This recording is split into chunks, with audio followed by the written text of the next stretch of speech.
Kita masuk dalam khotbah berseri minggu keempat, Gospel in Life. Kita akan baca sama-sama.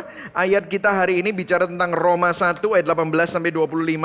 Saya akan bacakan yang putih, saudara baca yang warna oranye, kita baca bersama-sama, oke? Roma 1 ayat 18. Sebab murka Allah nyata dari surga atas segala kefasikan dan kelaliman manusia yang menindas kebenaran dengan kelaliman. Karena apa yang dapat mereka ketahui tentang Allah nyata bagi mereka. Sebab Allah telah menyatakannya kepada mereka. Ayat 20.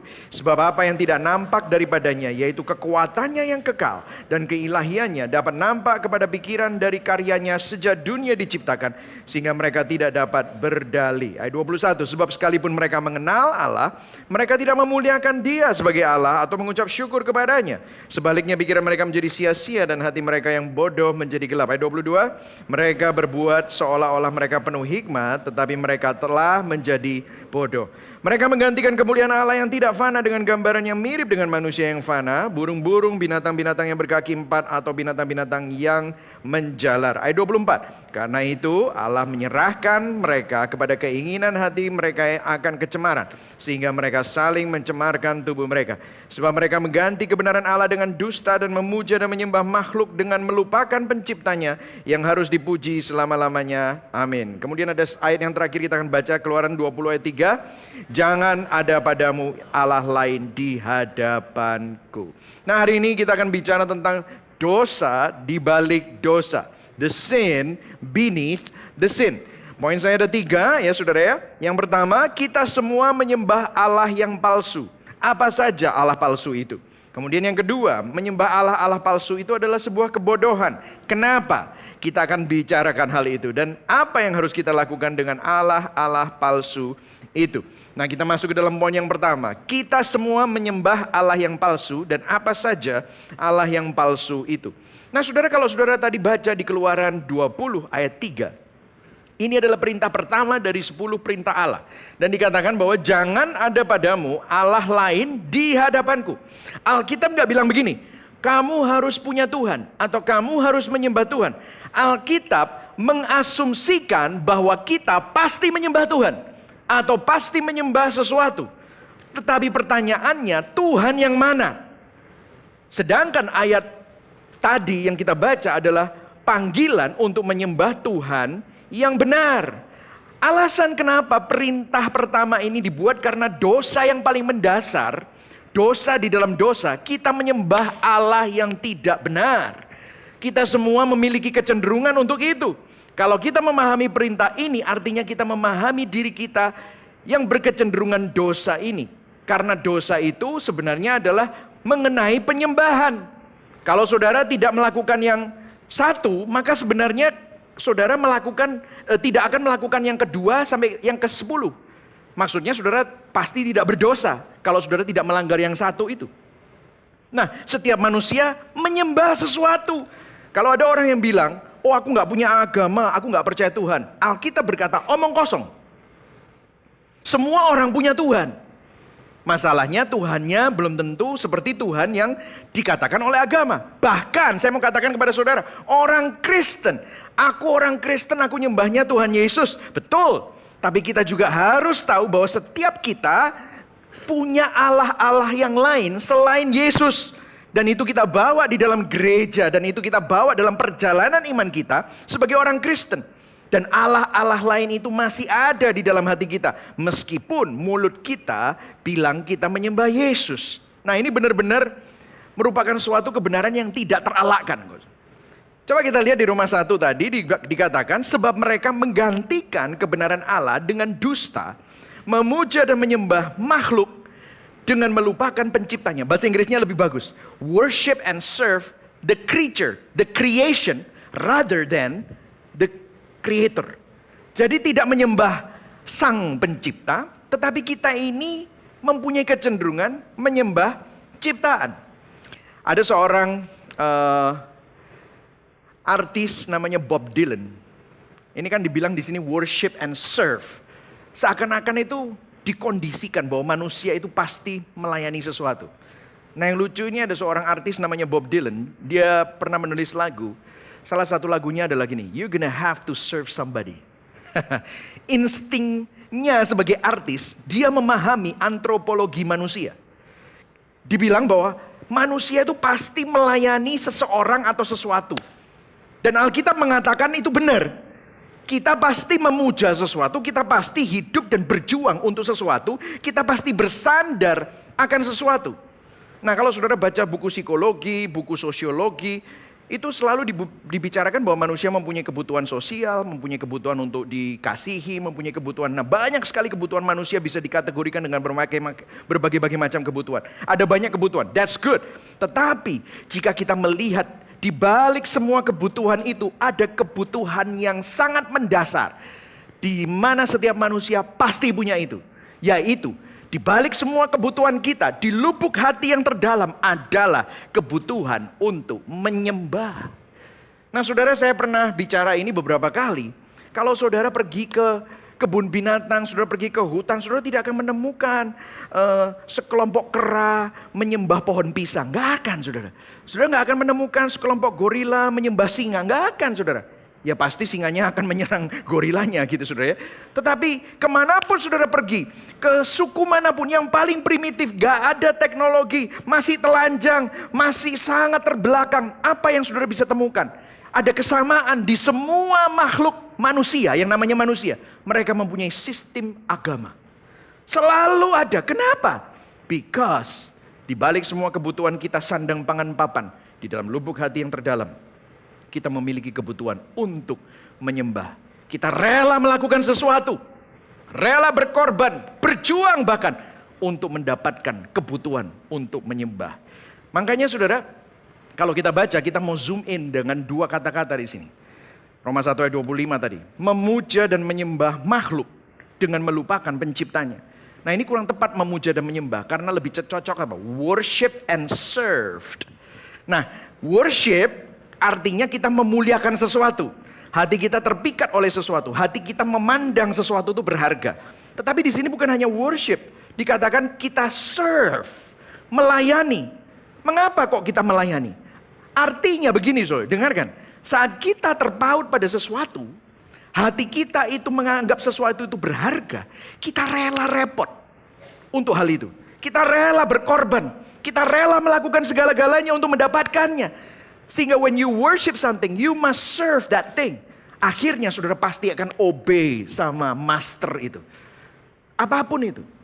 Kalau saudara memuja uang, saudara memuja seks, saudara memuja hedon, saudara memuja apapun, akhirnya saudara akan obey kepada hal-hal tersebut. Saudara, kalau saudara lihat story Instagram saya, kadang-kadang ada yang komen, waduh Pak, ini kalau misalnya pagi-pagi itu mereka lihat pas siang-siang, wih tadi saya lihat sepedaannya jam 5 lebih 5 gitu ya. Padahal saya orangnya susah banget untuk bangun pagi. Tetapi karena ada sesuatu yang saya anggap penting gitu ya, saudara, saya rela bangun pagi, sudah pakai pakaian lengkap gitu ya, naik sepeda masih, kalau sekarang jam 5 udah terang. Tapi dulu jam 5 itu masih gelap gulita, saudara. Wah, saya bisa naik sepedaan sama istri saya gitu, berdua gitu. Ini bukan berarti sepeda berhala saya loh ya, saudara ya. Tetapi kita bicara bahwa ada sesuatu yang penting yang saya anggap berharga, maka saya rela melakukannya. Bahkan saya rela repot untuk bawa sepeda misalnya, untuk ke tempat-tempat lain, nggak apa-apa. Tetapi ada sesuatu yang lebih indah yang saya mau jalin dengan istri saya misalnya. Nah, you see that? Ada banyak orang rela mengorbankan keluarganya, rela mengorbankan kesehatannya, rela mengorbankan segala sesuatu untuk mendapatkan apa yang dia anggap berharga. Akhirnya mereka harus taat sama berhala dan allah-allah palsu itu. Nah, kita mau masuk ke dalam contoh-contoh, oke, biar saudara dapat melihat ini ya. Apa saja sih contoh-contoh allah palsu ini dan bagaimana kita menyembah, melayani dan menaati mereka? Ada beberapa contoh di sini. Saudara, contohnya yang pertama ya, mungkin saudara kaget, masa sih ini kan? Ini romance and romantisme, cinta. Cinta, ini kan gini ya, dengan maraknya drama Korea menawarkan cerita cinta, ya, romantisme yang bisa menciptakan fantasi-fantasi yang gak real gitu ya. Ini bisa jadi berhala, masa sih pastor? Loh benar saudara. Michael Bublé, dia menyanyikan sebuah lagu yang dinyanyikan originally oleh Dean Martin ya, judulnya You Are Nobody Until Somebody Loves You. You are nobody until somebody loves you. Artinya gini, hidupmu itu nggak ada gunanya sampai ada orang yang cinta sama kamu. Wow, you are nobody until somebody cares. Now you may be king, you may possess the world and its gold. Gold won't ever buy you happiness when you're growing old. Well, you are nobody until somebody comes and loves you. Saudara, lagu ini dinyanyikan di mana-mana. Contoh konkret dari konstruksi penyembahan berhala, idol construct. Nah ini luar biasa. Ini menunjukkan apa? Hidupmu nggak bermakna dan nggak berharga kalau nggak ada yang cinta sama kamu. Ini memang kebutuhan dasar manusia. Nah ada kesepian yang normal. Tapi kalau ada orang kesepian, tetapi kesepian itu membawa keputusasaan, keresahan, sampai despo gitu saudara. Saudara pernah ya ketemu sama dua orang, dua-dua jomblo, dua-dua single, satunya oke-oke aja, satunya bisa, wah resah banget, mengasihani diri. Karena apa? Belum punya pasangan. Kenapa kok bisa begitu? Kok bisa? Karena ada orang-orang yang menyembah romantisme. Romantisme atau cinta menjadi Tuhan mereka.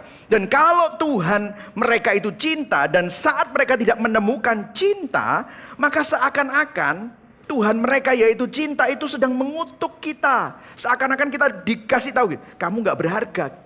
Kamu gak ada yang mencintai. Kamu ini orang ditolak. Kamu gak berarti karena gak ada yang mencintai kita. Akhirnya kita mengasihani diri. Kita merasa gak berharga. Harga diri kita tergantung sama apakah ada orang yang mencintai kita. Kita marah. Saya sering tuh ketemu sama orang marah. Marah sama ex-nya. Marah sama semua pria. Oh semua pria gitu. Kita punya masalah dengan gambar diri. Kita punya eating disorder. Kita selalu merasa kegemukan. Kita selalu merasa kurang cantik, kurang ganteng, minder. Kita selalu cari, berusaha untuk mendapatkan cinta. Apakah ini bisa terjadi buat orang yang udah nikah? Tetap terjadi. Banyak orang yang kecewa dengan pasangan mereka. Akhirnya mereka berusaha mengubah pasangan mereka. Mereka membuat pasangan mereka untuk conform kepada fantasi mereka. Dan mereka bilang pasanganku gak kayak dulu. Saudara, ada yang merongrong, ada yang dirongrong, ada yang menuntut. Akhirnya apa yang terjadi? Tidak bahagia. Akhirnya banyak konflik. Kenapa? Karena orang-orang tersebut worship and serve the God of romance. Cinta menjadi berhala mereka. Yang lainnya, yang kedua, work atau pekerjaan. Nah saudara, kita udah belajar bahwa pekerjaan adalah panggilan kita. Kita sudah pernah belajar bahwa, saya pernah khotbahkan theology of work. Tetapi pada saat pekerjaan yang merupakan hal yang baik ini menjadi satu-satunya dorongan dan obsesi kita. Nah kalau tadi cinta itu you're nobody until somebody love you. Saya mau bikin ini, gak ada lagunya sih, tetapi ngomong gini. You are nobody until somebody says you are successful. Wah. Kalau ini jadi satu dorongan dan obsesi kita, ini bisa jadi berhala. Pekerjaan bisa menjadi identitas saat kita berusaha membuktikan diri, mendapatkan harga diri dari penerimaan, mendapatkan pengakuan bahwa Anda orang sukses, Anda orang hebat. Ada banyak orang perfeksionis, sehingga dia merasa dirinya lebih hebat dari orang lain. Dan apa yang terjadi? Pada saat kinerjanya dikritik, pada saat pekerjaannya mungkin ada yang kacau, ada yang salah, dia mengkaitkan harga dirinya dengan pekerjaannya. Sangat narsis dengan kinerjanya. Sehingga kalau ada orang yang mengkritik, dia marah. Bayangkan kalau pekerjaan itu diambil dari dia. Bisa putus asa, ada yang bunuh diri. Kenapa? Karena pekerjaan menjadi berhala. Karena itu mencerminkan siapa kita dan identitas kita. Siapa bilang pekerjaan gak bisa jadi berhala? Berhala itu macam-macam. Karir, bisnis menjadi berhala. Mungkin yang satu lagi saudara, yang C adalah body, looks, tubuh atau kecantikan. Kalau saya bisa tetap konsisten, kalau tadi dibilang you are nobody until somebody loves you. Kalau yang pekerjaan you are nobody until somebody says you are successful. Kalau yang kecantikan you are nobody until somebody says you are good looking. Saudara pernah pergi ke fitness, di depan kaca fitness orang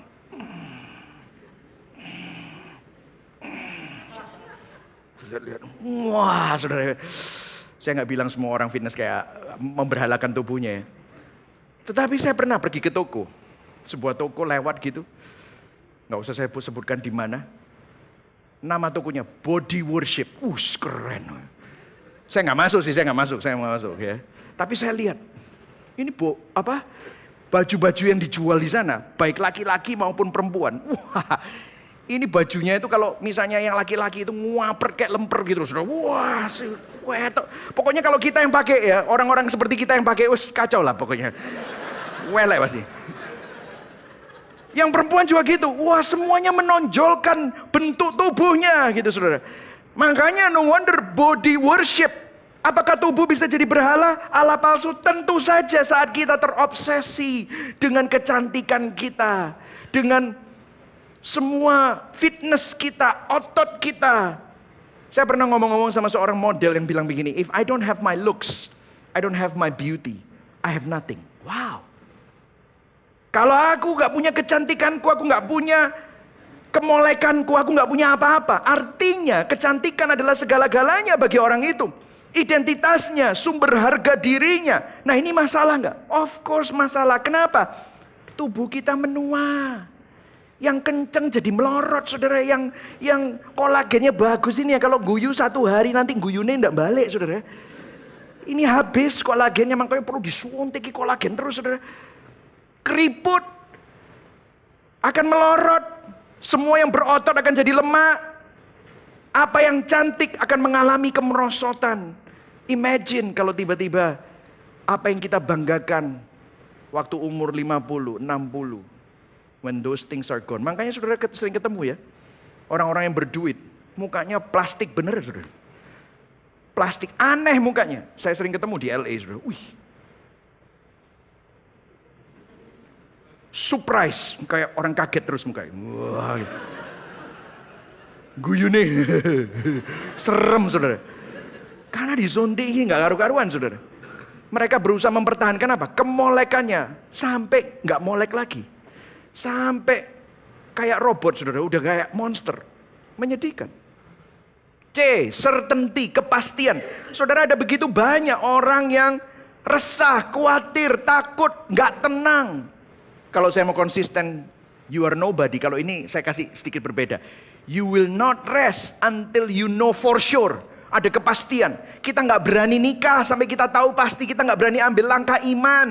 Karena kita tidak tahu pasti. Kita gak berani ambil resiko sampai tahu pasti. Saudara tahu? Ini hidup yang tersiksa, saudara. Kenapa? Karena di dalam dunia ini gak ada yang pasti. Kita gak tahu loh 5 menit ke depan. Kita gak tahu 10 menit ke depan apa yang akan terjadi. Yang pasti itu cuma satu. Kasihnya Tuhan buat kita itu loh pasti. Yang setuju katakan amin? Itu yang pasti. Tetapi karena orang tahu, oh ya aku sudah tahu pastor, kasihnya Tuhan buat aku ya pasti. Tapi penerimaan mertua ya penting pastor gitu. Ya kan? Suamiku ini mengasihi aku enggak, itu ya penting. Ya penting, tetapi dengarkan. Kalau sampai mertuamu menolak engkau. Kalau sampai suamimu menolak engkau. Karena mereka manusia dan manusia berdosa bisa mengecewakan. Manusia berdosa akan mengecewakan. Tetapi kalau kita lebih mementingkan ini daripada memandang bahwa ada kepastian di dalam Kristus, maka kita bilang gini sama Tuhan. Ya, nice sih. Tuhan itu mengasihi aku pasti. Tapi penerimaan mertua lebih penting daripada kasihnya Tuhan. Betul nggak? Itu yang terjadi. Pengakuan orang lebih penting. Itulah cara berhala, konstruksinya berhala. Kita buat berhala itu sumber identitas kita, sumber kepuasan kita. Kita semua sebenarnya punya berhala. Masalah kita adalah Allah-Allah palsu. Makanya saudara Roma 1 ayat 23, ayat 23-nya kita baca. Mereka menggantikan, bahasa aslinya itu exchange. Kemuliaan Allah yang gak fana dengan gambar-gambar yang fana. Jadi menukar, jadi esensi dari penyembahan berhala adalah penukaran yang asli dengan yang palsu. Ini yang terjadi, saudara. Di dalam buku The Idol Factory, Richard Keys mengkut begini. Penyembahan berhala dimulai dengan pemalsuan Tuhan.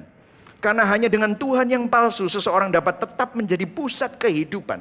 Dan merasa memiliki otonomi atas hidup dan masa depan mereka. Jadi ternyata di balik penyembahan berhala, manusia itu pengen jadi Tuhan. Berhala adalah suatu ciptaan yang kemudian dibesar-besarkan menjadi Tuhan. Untuk apa? Mengisi lubang yang berbentuk Tuhan. di dalam hati manusia, di dalam kehidupan di dunia ini. Wow. Jadi makanya saudara ya, kalau kita bicara tentang definisi idolatry, an idol is anything we substitute for God. Definisi penyembahan berhala adalah segala sesuatu yang menggantikan posisi Tuhan. Saya kasih contoh satu lagi yang saya rasa anak-anak Gen Z atau anak-anak kita yang milenial ini punya anak-anak itu bergumul dengan ini. Itu adalah emosionalisme, self-ekspresi, self-expression. Saudara pernah tahu? Sering dengan begini, saya ngikutin dulu, Jakarta Overheard. Pernah dengar nggak Jakarta Overheard? Nah, Jakarta Overheard, oh ini ada yang begini-begini, oh ternyata sama gaulnya ya, sama pasturnya gitu saudara. Jakarta Overheard itu di Jaksel katanya. Bro, gua tuh nggak tahan. Banyak orang-orang ngasih gua vibe yang negatif-negatif gitu. Gua butuh healing, nah gitu saudara. Sekarang kan orang butuh healing, kenapa sih? Kenapa? Karena mereka merasa I don't feel good. Nah kalau saya bisa konsisten dengan kata-kata tadi, ini loh. It can't be wrong, it feels so good. If I feel good, it feels good, then it must be right. Tetapi kalau negatif, kalau nggak feel good, it must be wrong. Bagaimana dengan karakter? Bagaimana dengan ketekunan? Tidak ada. As long as I feel good. Ini emosionalisme. Saudara tahu Disney, Hollywood, khotbah emosionalisme. Setiap hari lewat YouTube, TikTok, Netflix, lewat HBO. Semua yang dikatakan apa? Emosionalisme. If it feels good, it must be right. Do it. Kamu cowok, mau jadi nggak jelas, silakan. Kamu suka cowok, suka cewek, suka binatang, go ahead. Kamu mau jadi binary, go ahead. It doesn't matter. As long as you are feeling good. Nah ini saudara, emosionalisme. Akhirnya apa? Ini bahaya saudara. Kalau misalnya sampai kita nggak sadar tentang hal ini, akhirnya identitas kita, as long as you feel good. Emosi kita selalu menipu kita. John Piper bilang begini, musuh terbesar dari cinta kepada Tuhan bukanlah iblis, tetapi pemberian Tuhan. Berkat Tuhan seperti apa? Makanan, minuman, kopi yang enak, gardening. Tadi saya dengar katanya ada yang salah baca gorengan gitu saudara, bukan gardening. Dan membaca buku, dan dekorasi, dan traveling, dan berinvestasi, dan menonton TV, dan main game, internet, shopping, olahraga, mengkoleksi barang-barang, dan semua yang lain yang bisa menjadi pengganti Tuhan yang mematikan. Wow. Kita nggak bisa mengelak saudara. Ternyata berkat, kalau hati kita terpaut sama berkatnya, itu bisa jadi berhala yang mematikan. Tadi saya bilang orang Kristen, banyak orang Kristen berdosa di dalam gereja, di dalam pelayanan, di dalam ibadah. Anda bilang kita Kristen, kita menyembah Yesus, tetapi seringkali kita juga bawa berhala-berhala itu dalam kehidupan kita. Saya kasih ya tes sebelum kita masuk ke dalam poin yang berikutnya. Tes hati orang Kristen. Kalau saudara habis melakukan ibadahmu, melakukan semua kegiatan-kegiatan yang berbau spiritualitas, terus saudara minta sesuatu, berharap sesuatu, saudara tidak dapatkan itu. Saudara ngomong ini, aku sudah ibadah, tapi kok silakan diisi sendiri. Apa itu? Aku sudah setia sama Tuhan maksudnya. Tapi kok silakan diisi sendiri. Aku sudah taat, tapi mana buktinya? Diisi sendiri. Ngapain aku melakukan ini dan itu buat Tuhan? Kalau nyatanya silakan diisi sendiri.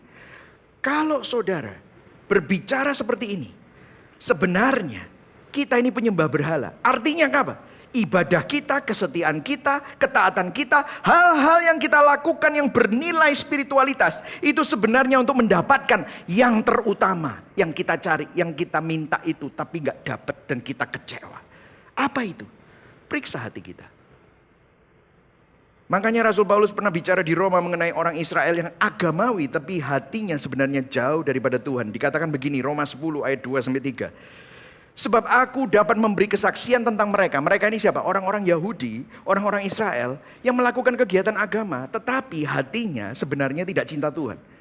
Ayo kita baca yang kuning. 1, 2, 3. Bahwa mereka sungguh-sungguh giat untuk Allah, tetapi tanpa pengertian yang benar. Ayat 3, ayo baca sama-sama. Sebab oleh karena mereka tidak mengenal kebenaran Allah dan oleh karena mereka berusaha untuk mendirikan kebenaran mereka sendiri, maka mereka tidak takluk kepada kebenaran Allah. Wow.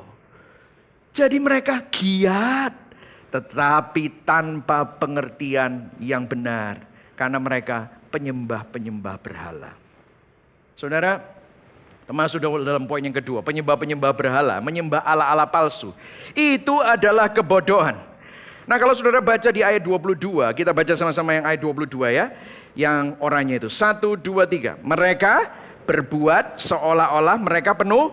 Ayo semuanya baca, tetapi mereka telah menjadi bodoh. Artinya begini saudara, penyembahan berhala bukan hanya salah, tetapi kebodohan belaka. Bukan hanya berdosa, tetapi tidak berguna.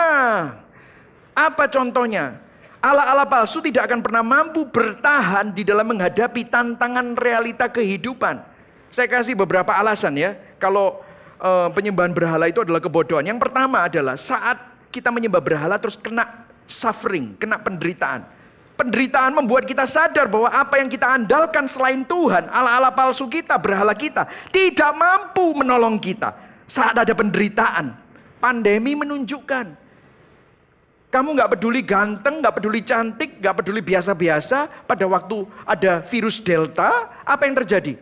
Kaya atau gak punya duit, gak dapat kamar. Koneksimu hebat, gak dapat kamar.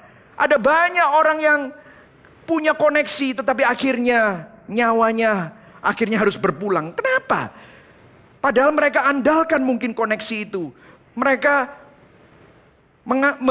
memiliki berhala-berhala, yaitu harta mereka mungkin. Tetapi waktu kita mengalami penderitaan, itu tidak bisa menolong kita. Kenapa banyak orang merasa semuanya sia-sia saat mengalami penderitaan, musibah, kedukaan? Karena segala sesuatu yang kita anggap berharga, berhala kita, ala-ala palsu kita, tiba-tiba tidak berharga, tidak bisa menolong kita. Berhala kita ternyata tidak berguna, merupakan kebodohan. Saya punya teman, 15 tahun yang lalu dia dipanggil Tuhan. Umurnya 28 tahun. Ganteng, tingginya 185. Dan percaya Tuhan, kita semua berharap untuk dia sembuh.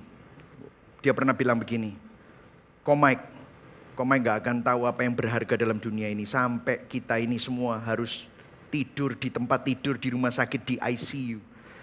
Kita pikir kita punya kemudahan kita, vitalitas kita, kegantengan kita. Dengan semua selang-selang ini, nothing looks good anymore. Kita pikir kita punya sertifikat, piagam, penghargaan, pencapaian, medali, ijazah, sertifikat tanah, buku deposito. Apa gunanya? Saat kita menghadapi penderitaan, semua tiba-tiba tidak berarti. Sudah lihat, ala-ala palsu itu tidak pernah bisa memampukan, menyelamatkan, atau melepaskan kita. Yang kedua, ada orang yang bilang gini mungkin, Pak, saya nggak cari kok kekayaan. Lihat ini foto keluarga saya. Family is everything. Wah, sounds good ya. Ada yang bilang gini kan, family is not just important. Family is everything. Really? Is that really biblical? Family is everything? Hubungan is everything? Aku hidup buat keluargaku. Aku hidup buat keluargaku. Papa mamaku, istriku, suamiku, anak-anakku. Saudara, firman Tuhan bilang apa loh? Yesus bilang gini, kalau kamu tidak membenci ayahmu, ibumu, suamimu, istrimu, anakmu laki-laki, anakmu perempuan, saudaramu laki-laki, saudara perempuan, bahkan nyawamu sendiri, kamu gak bisa jadi muridku. Wih, jahat banget ya Tuhan. Bukan, maksudnya gini, family baik, tapi kalau itu jadi berhala, itu akan mengecewakan kita dan membuat kita putus asa. Kalau hubungan kita, keluarga kita, baik gak baik, tetapi pengakuan mereka, penerimaan mereka, kita jadikan identitas kita. Dan tolak ukur kebahagiaan kita. What happen kalau mereka mengecewakan kita? What happen kalau pasanganmu menceraikan kamu, meninggalkan kamu, menduain kamu, menyelingkuhin kamu? Bagaimana kalau kita ditinggal mati oleh pasangan kita, anak kita, orang tua kita? Apa yang akan terjadi? Kita akan hancur. Makna hidup kita akan kosong. Kita akan berantakan, kehilangan pegangan.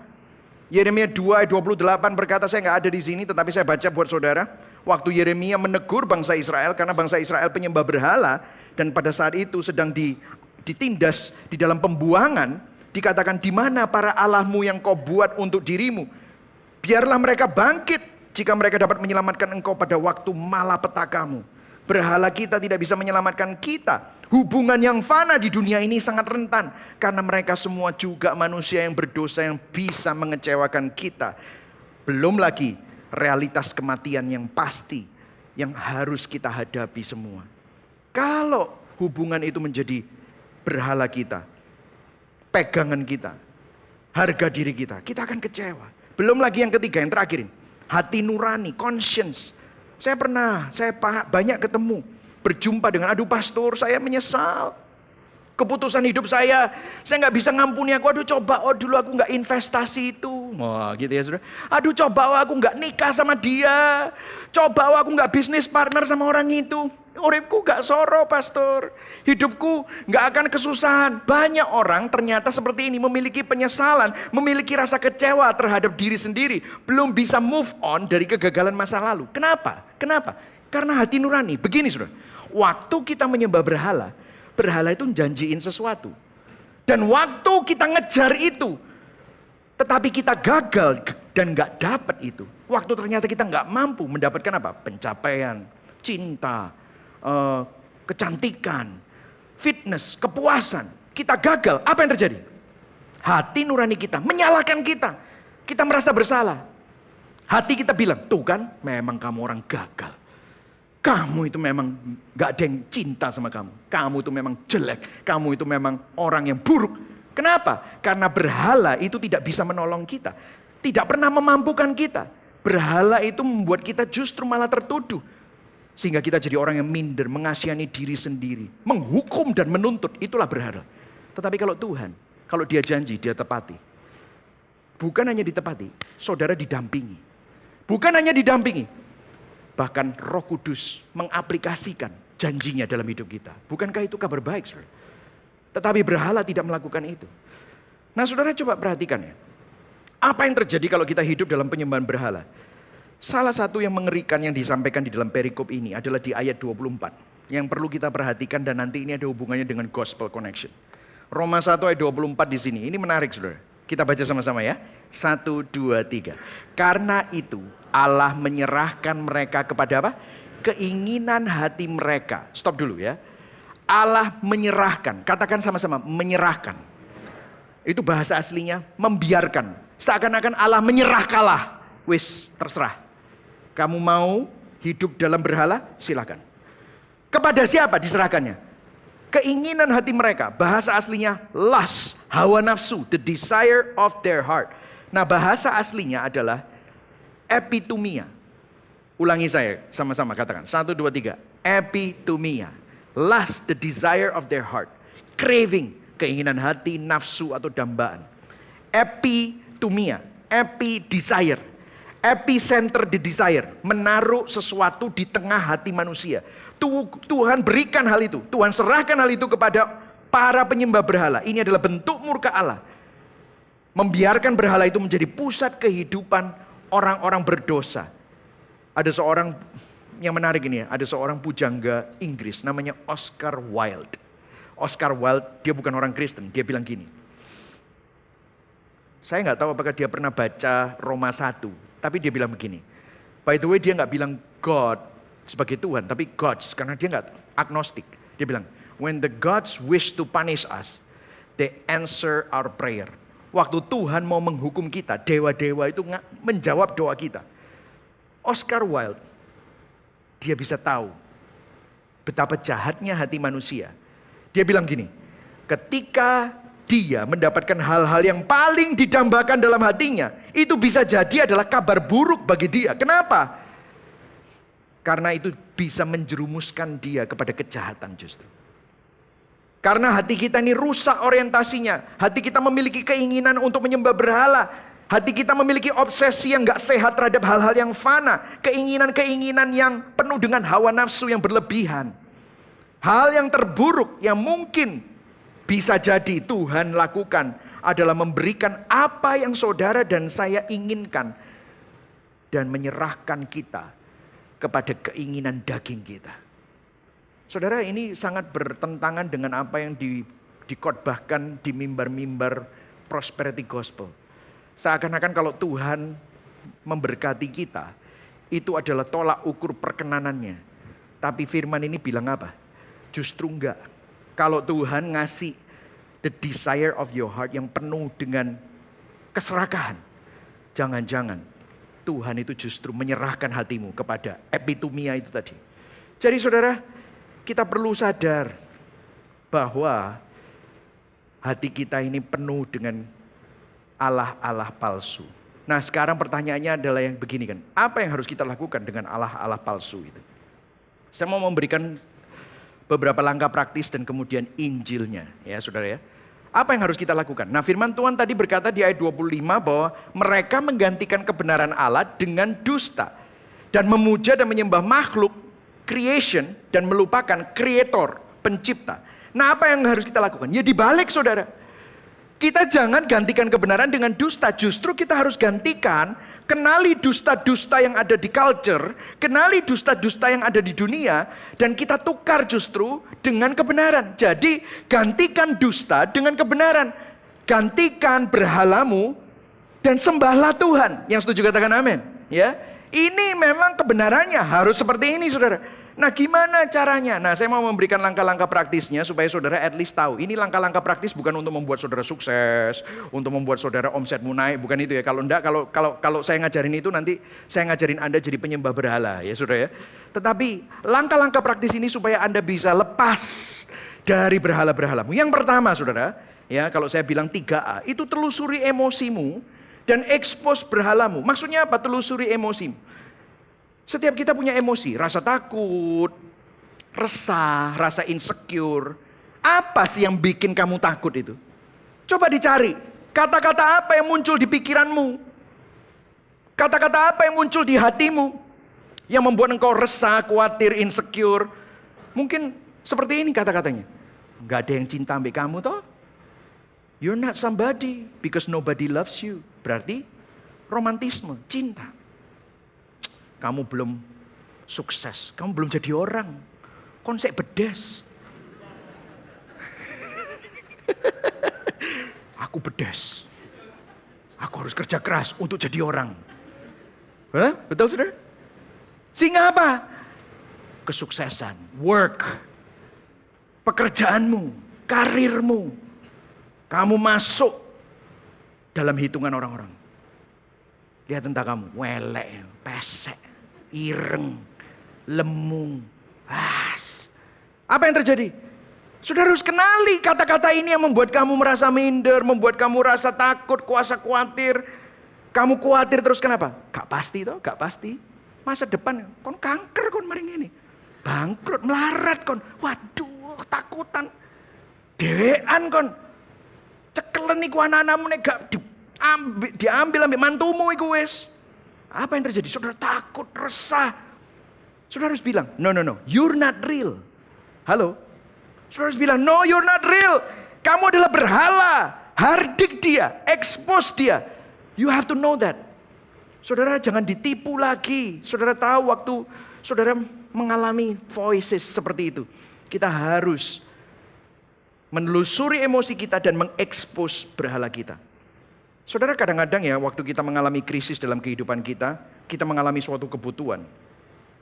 Banyak orang cerita sama saya, Pak, saya ini sudah doa loh, minta tolong Tuhan, tapi kok doaku nggak dijawab. Dengarkan saya. Di dalam kita menelusuri emosi kita, saudara tahu kenapa sih kok ada emosi? Karena ada krisis dalam hidupmu. Waktu ada krisis dalam hidupmu, saudara nggak nyaman, saudara minta tolong sama Tuhan karena orang Kristen ya. Tapi seakan-akan Tuhan nggak jawab doamu. Dengarkan saya, saat Tuhan tidak menjawab, memang sengaja Tuhan tidak selalu menjawab doa. Untuk apa? Menyadarkan kita dan mengekspos berhala hati kita bahwa Tuhan yang sebenarnya yang paling hidup itu. Itulah yang mesti kita percayai.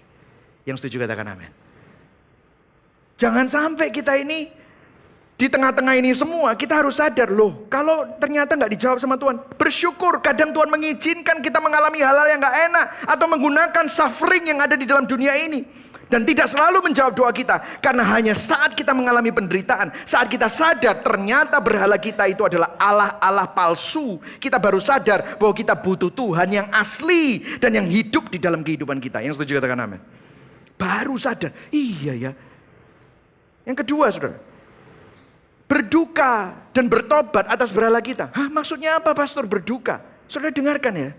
Orang yang hidup untuk pengakuan orang lain. Saya pernah ngomong ini berkali-kali, saya ulang lagi ya. Karena saya masih menemukan, aku ngomong, saya udah ngomong berkali-kali. Dalam kehidupan saya ketemu sama banyak orang itu hidup seperti ini mas ya.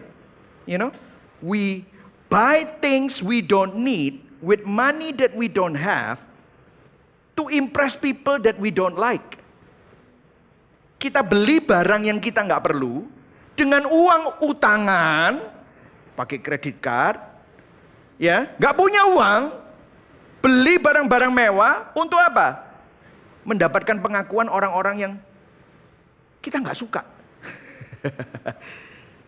Dengarkan, itu penyiksaan. Dan saudara seperti budak mau disiksa oleh konsumerisme. Dengarkan, saya ketemu sama banyak orang utangku pak, butuh kok nopo ae sih, nggak perlu-perlu.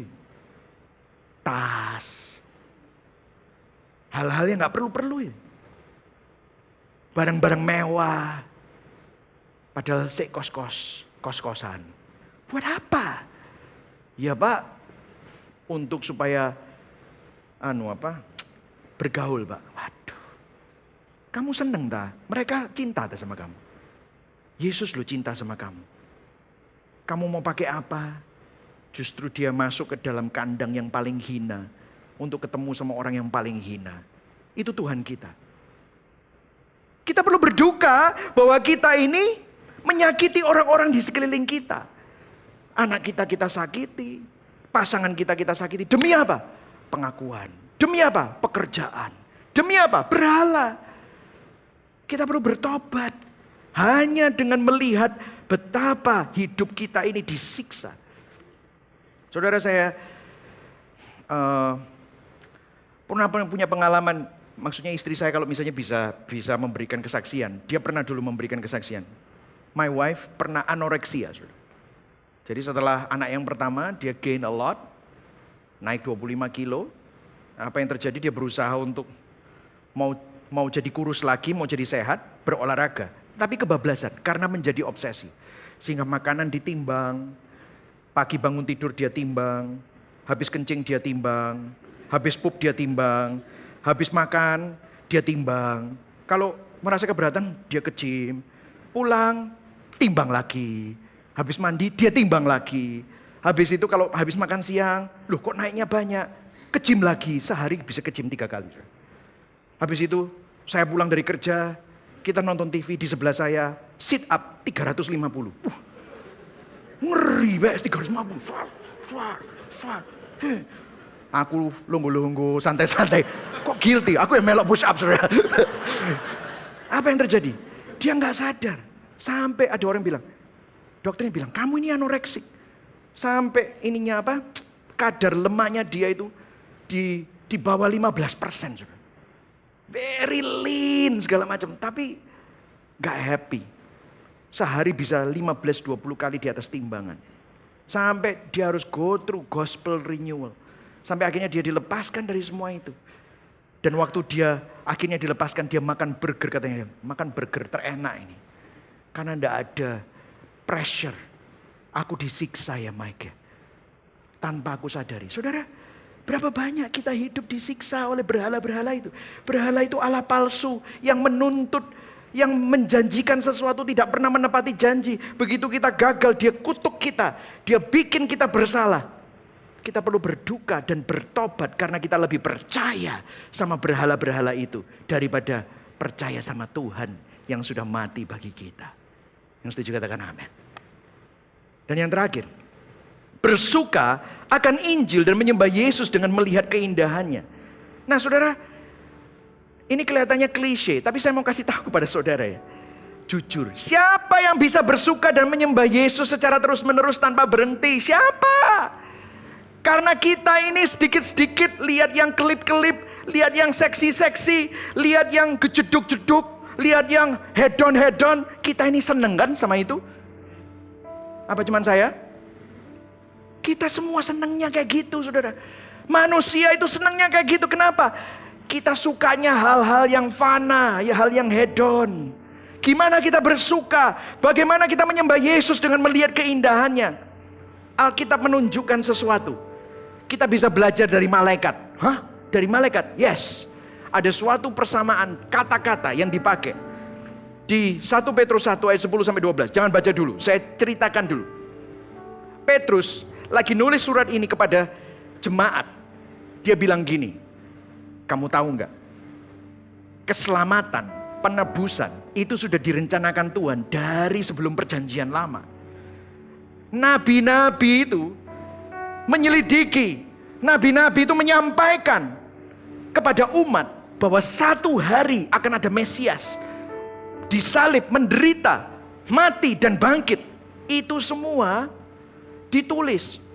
Nah, saya bacakan kepada saudara. Dan yang terakhir, ada petunjuk tentang apa yang malaikat lakukan. Kenapa kok malaikat-malaikat itu bisa memuji dan menyembah Tuhan senantiasa.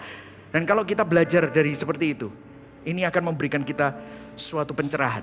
Dikatakan begini, keselamatan itulah yang diselidiki dan diteliti oleh nabi-nabi yang telah bernubuat tentang anugerah yang diuntukkan bagimu. Bagi siapa? Saudara dan saya, gerejanya. Mereka pun meneliti saat yang mana dan yang bagaimana yang dimaksudkan oleh Roh Kristus yang ada di dalam mereka. Yaitu roh yang sebelumnya bersaksi tentang penderitaan yang akan menimpa Kristus. Dan tentang kemuliaan yang menyusul sesudah itu kematian dan kebangkitan Yesus. Dan kenaikan Yesus ke surga. Kepada mereka, kepada siapa? Nabi-nabi. Telah dinyatakan bahwa mereka bukan melayani diri mereka sendiri. Tapi melayani kamu, melayani kita, jemaat gereja. Waktu kita baca Alkitab itu. Dengan segala sesuatu yang telah diberitakan sekarang kepada kamu dengan perantaran orang-orang yang oleh Roh Kudus yang diutus dari surga menyampaikan berita Injil kepada kamu. Nah, komanya ini saudara, bahasa Indonesia kurang jelas, bahasa Inggrisnya indah sekali. Which are all the things that the angels long to look for. Hal-hal yang ingin diketahui oleh para malaikat. Nah, ada yang menarik di sini. The angels long to look. Bahasa aslinya epitumia. Dengarkan saya. Manusia, epitumia seks, epitumia kenikmatan dunia, epitumia mamon, epitumia hal-hal yang fana. Makanya kita gak bisa memuji dan menyembah Tuhan. Tapi para malaikat epitumia Injil, epitumia Kristus. Saya sampai tanya, saya sampai baca beberapa komentari. Dikatakan begini, gairah terdalam dari hati para malaikat dipuaskan dengan melihat keindahan kasih Kristus, hikmat Yesus Kristus. Mereka bersuka cita karena Injil. Itulah yang menyebabkan mereka menyembah dan menyanyikan pujian. Padahal kabar Injil itu bahkan bukan buat malaikat. Kabar Injil itu untuk gereja Tuhan. Tetapi gereja Tuhan gak bisa epitumia Kristus. Gereja Tuhan epitumia berhala-berhala. Jadi gimana solusinya? Dengarkan. Saya hampir selesai. Satu-satunya cara untuk mengubah kasih kita yang rusak, menyembuhkan kasih kita yang menyembah berhala, adalah menemukan kasih yang lebih besar daripada apa yang berhala dan semua Allah-Allah palsu itu tawarkan. Saudara punya sesuatu yang jauh lebih indah daripada kerlip-kerlipnya dunia, daripada jeduk-jeduknya dunia. Saudara punya sesuatu yang lebih mulia. Saya kasih ilustrasi saudara, ilustrasi yang terakhir. Kalau saudara punya telepon yang paling baru, paling mutakhir, merek apapun, baru keluar, saudara dikasih orang. Saudara tahu ini harganya mahal. Terus saudara pergi ke ITC atau pergi ke WTC, di tempat orang jualan telepon, saudara harus lewat sana. Padahal saudara nggak cari telepon, saudara mau pergi kemana gitu ya. Saudara lewat sana, pasti ditanyain gini kan sama SPG-nya. Kok sini yo, ada promo kok, teleponnya keren kok. Oh, kan gitu ya. Saudara pasti bilang apa? Sorry gak tertarik. Soalnya apa? Aku punya yang paling hebat. Itu nggak sehebat ini. Sudah lewat lagi. Kak, ada promo kak. Sini. Masuk kak. Sorry, nggak tertarik. Aku punya yang lebih bagus. Begitu juga di dalam hidup kita. Pada waktu kecantikan bilang, hey, kecantikan, ini loh arti hidup yang sesungguhnya. Saudara bilang, no. Kekayaan akan bilang, hey, ini loh. Penerimaan akan bilang, hey, ini loh. Kepastian akan bilang, hey, ini loh. Saudara nggak akan, no. Karena saudara punya Yesus. Saudara punya keindahan Kristus. Itu semua jadi suram dibandingkan keindahan Kristus. Makanya melalui Injil kita melihat kasih yang lebih besar daripada yang ditawarkan oleh Allah palsu. Injil menjadi apa? Epitomia kita. Kristus menjadi epitomia kita. Seperti apa sih kasih yang lebih besar itu? Kalau tadi di Roma 1, sebagai tanda murka Allah, Allah menyerahkan mereka. Katakan sama-sama menyerahkan. Menyerahkan para penyembah berhala kepada nafsunya. Kita para penyembah berhala diserahkan kepada Allah, kepada nafsu kita. Apa yang Allah serahkan? Apa yang Allah serahkan? Buat dirinya sendiri. Dengarkan saya. Karena begitu besar kasih Allah akan dunia ini. He gave. Dia mengaruniakan, menyerahkan anaknya yang tunggal. Supaya barang siapa yang percaya kepadanya tidak binasa, melainkan beroleh hidup yang kekal. Roma 8 ayat 32. Kata-kata yang sama yang dipakai. Ia yang tidak menyayangkan anaknya sendiri, tetapi yang apa? Menyerahkannya bagi kita semua. Bagaimanakah mungkin ia tidak mengaruniakan segala sesuatu kepada kita bersama-sama dengan dia? Efesus 5 ayat 25 berkata tentang suami dan istri disamakan dengan Kristus. Hai suami, kasihilah istrimu sebagaimana apa? Kristus telah mengasihi jemaat dan telah apa? Menyerahkan dirinya baginya. Dia yang tidak menganggap kesetaranya dengan Allah sebagai milik yang harus dipertahankan. Dia mengosongkan dirinya. Dia merendah, mengambil rupa menjadi seorang hamba. Sama dengan manusia, taat sampai mati. Mati di kayu salib. Yang penuh, mengosongkan diri. Yang tinggi, merendah. Sang raja mengambil rupa menjadi seorang hamba. Sang kehidupan, mati di atas kayu salib. Untuk apa?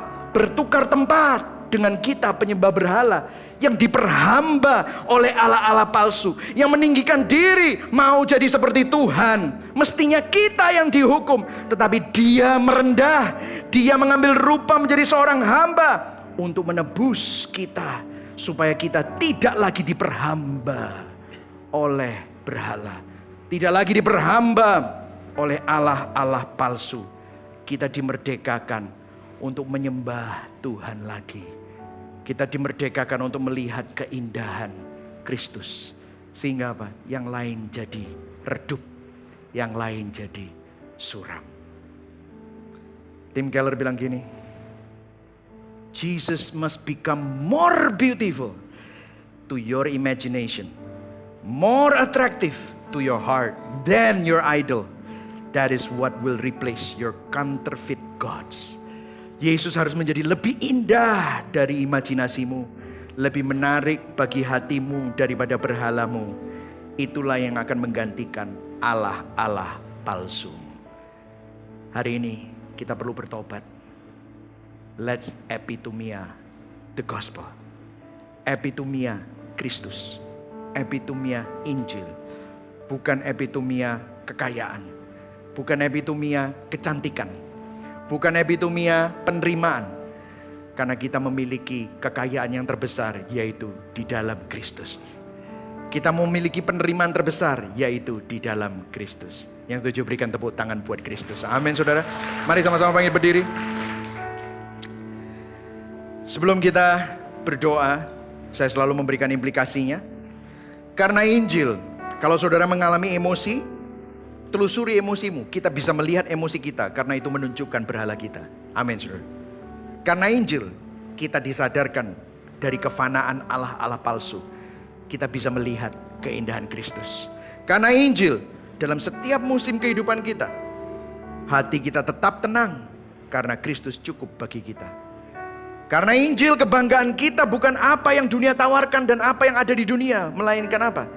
Karya salib Kristus. Mari sama-sama kita nyanyikan lagi.